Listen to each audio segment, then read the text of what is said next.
Oh, my bad. Just testing out my sensor, because we're going to need it this time, ladies and gentlemen. With that being said, let's jump right back into the album. We are now over halfway done with our journey through Guyville. Leading in from the snarls of Casey Rice's dog, Piggy, side 3 opens with and Run. That title is unabashed to say the least. This song is often considered Phair's pinnacle as an artist, and one of her best songs, if not her overall best. Having said that, I'm gonna be that guy. This song ranks nowhere near her best for me. Before anyone says anything, let me explain, okay? Even on my first listen, I wasn't finding myself enjoying the song that much, which I mostly attribute to the uncomfortable nature of this song. Trust me, if you don't know what you're getting into from your first listen, you're not gonna have the best of times, especially with this song and the many that are coming after it. And Run is what many, including myself, often uses the key example of Phair's emotional, sexual honesty presented in her lyrics. A song about a one-night stand, spending the remainder of her life as a single woman, looking for quick sex and never being able to form a true relationship. I see this song as another great example of Phair taking issues faced by both men and women and twisting it to her own creative fashion, something she does not only on Exile, but her next 2 albums as well. Although I don't think the song is Phair's best, or even the top of her songwriting, there's no denying how iconic and important this song is to her legacy and the music she has released. Oh yeah, and while we're here, the girly sound version of this song also has an extra verse from the male perspective, which she toyed a lot with on those tapes, but it was cut out of the album version for unknown reasons. And speaking of girly sound tracks, Girls, Girls, Girls is a much shorter, more menacing version of the song presented on her second tape of the same name. Lyrics and vocal patterns give off the message that Phair has given herself a slap in the face and told herself to do what she needed to do, to assert her dominance and show that she's not going to be the whipping post anymore. I see it as a point where she begins showing her 100% maturity, which will follow for the rest of the songs on this album, and is one of the many songs that are proof her point that, hey, women can do this too, and it's not reserved solely to men. It's a lot of the same points we've seen earlier, except presented in a much more fleshed out fashion, showing a different side of her. If Liz Phair's message wasn't already sifting through your mind, it should be at this point.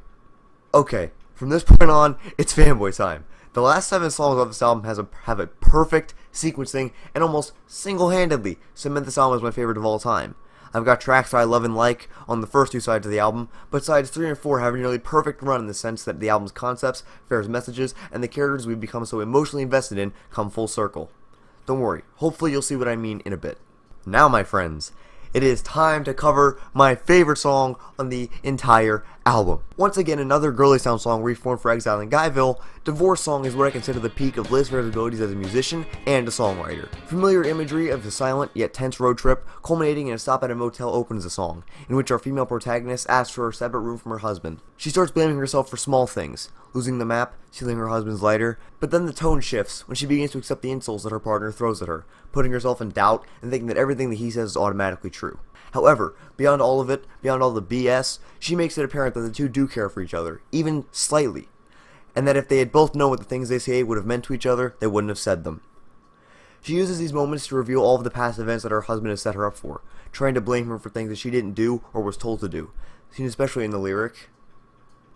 However, even through all the BS and fighting, she comes through to tell him to take a deep breath and count back from 10, and they'll take things from there. The song ends with a frenetic amalgamation of guitar and harmonica, with harmonica being performed by a man named John Casey.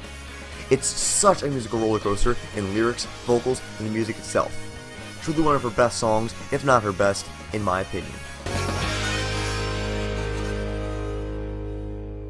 Are we about to cover 4 girly sound remakes in a row? Dang, boy! Shatter. Oh boy, Shatter. This song is the return of that defeated Liz that we heard on Canary. A 2-minute feedback-covered guitar opening brings us to Phair at some of her lowest. She shows regret, sadness, remorse, fear, doubt, among other less positive emotions. It's like a confused sadness, wondering what went wrong, when, and how. She sings, I don't know if I could drive a car fast enough to get to where you are. Her voice croaks with hopeless desperation to make everything right before she, as Phair puts it, might lose him completely. It's a song that makes it sound like time is running out for everyone, soul-crushingly complemented by the fittingly quiet, yet emotionally melodic guitars. She sounds ready to let her knees buckle under pressure and just give up, but she pushes through to the end despite everything going wrong. 30 seconds of instrumental guitars ride us out of the depressing trip, ending on a screeching feedback. Now, Your sadness is about to be turned into either sheer shock and or nervous laughter. Flower is one of Liz Phair's most iconic quips, but not due to its hypnotically repetitive guitar riff. No. Flower is the undisputed king, or rather queen, of Phair's sexually charged songs. The entire song, directly from the opening lyrics, is a tale of Phair's very own sexual thoughts with one of her immature male colleagues.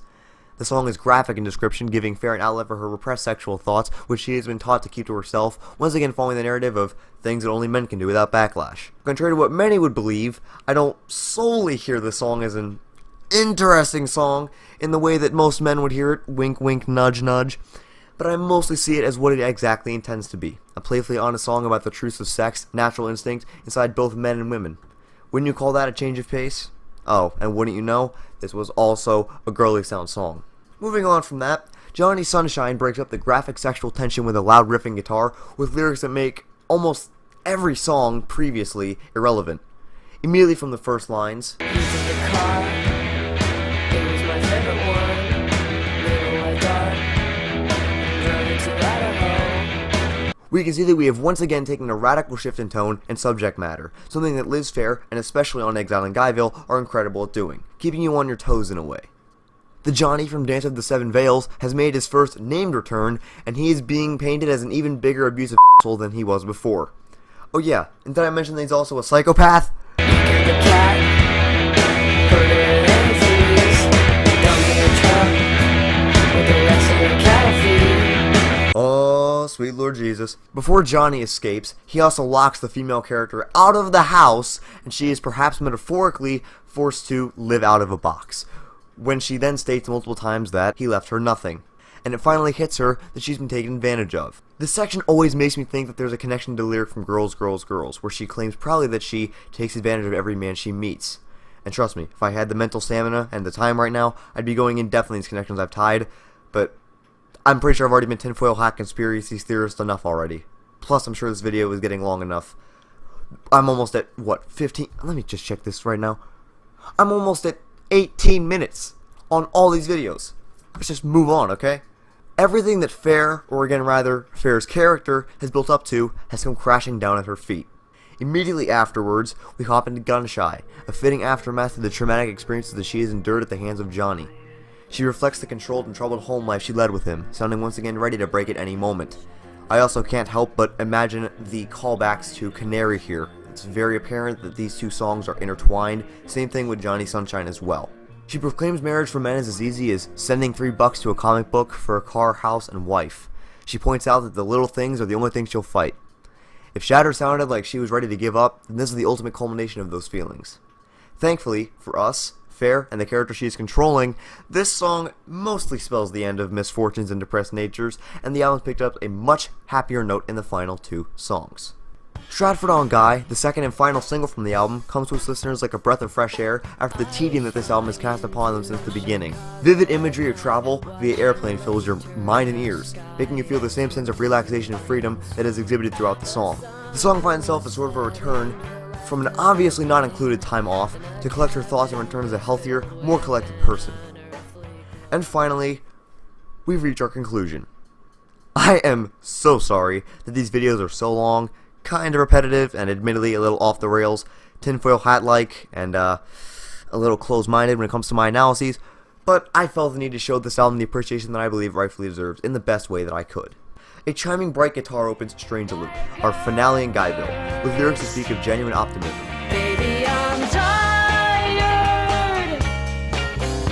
of fighting. I always wanted you. Phair proudly proclaims to her presumed partner, admitting her own faults, hoping to give love and infatuation a second chance with him. It closes the album on a shamelessly yet open-ended optimistic note, letting you fill in the blanks on what happens next, either right after the song or in the future down the line. The song also seems to replicate the sound of opening track 6'1", foot, I don't even remember, perhaps leaving into the title of the song itself, making the album one strange loop. I could theorize about this constantly, but basically what I'm trying to say here is Exile in Guyville is a concept album that it has bookends, okay? It's like Pink Floyd's The Wall. It ends where it starts, and then it starts where it ends. That makes sense? Hopefully it does. Overall, it seals the album perfectly and emotionally, ending our trek through the tumultuous and chaotic Guyville, and formally showcasing Liz Phair's abilities to the people who didn't believe in her, to create something wonderful. Ever since I first laid eyes and ears upon Liz Phair last October, I've become a different person in a way. Her music and writings have helped shape my own music, and as I mentioned previously, even inspired me to take a shot at creating some myself. Her intelligence, in and out of her music, sparked a sense of fascination, and she's quickly become my favorite solo musician ever. So with that, I would like to say, thank you, Liz Phair, for the incredible albums and songs all around that you have put together and crafted into a wonderful little world that provokes emotion and thought. A world that demands your attention and your patience, allowing for a spectacular listen on Exile In Guyville and her next 2 albums as well. With that, I give Liz Phair's Exile In Guyville a much-deserved, unexaggerated 10 out of 10. As I've stated previously, Exile In Guyville also currently holds the record as being my favorite album of all time. Thank you all so much for watching these videos. It is greatly appreciated. As always, I cannot stress how excited and proud I am to finally show this album the respect that I think it deserves. These 2 videos were created from my mind, from my heart, and from the feelings and emotions and the thoughts that this album itself has given me. I'd also like to thank, at the current time, for giving me some inspiration with this video, the track-by-track dissertations done on popmatters.com called Strange Loops. I believe that's what it's called, either Strange Loop or Strange Loops, I think it's Loops. It was written a couple years ago for the 20th anniversary of Exile In Guyville, and it's track-by-track, a lot more in-depth than I was in this video, and helps provide another male perspective on the album that I think might open up a couple people's minds to it. I'll leave a link for the articles in the description. God, I'm stumbling all over my words today. Anyway, I hope you all enjoyed this video. If you have heard this album, what do you think of it? If you have not heard this album, I highly, highly, highly, most utterly suggest that you give this album a listen. Keep being awesome. Keep your eyes peeled for the next video, for the next review, and I will see you all later. Take care, everybody.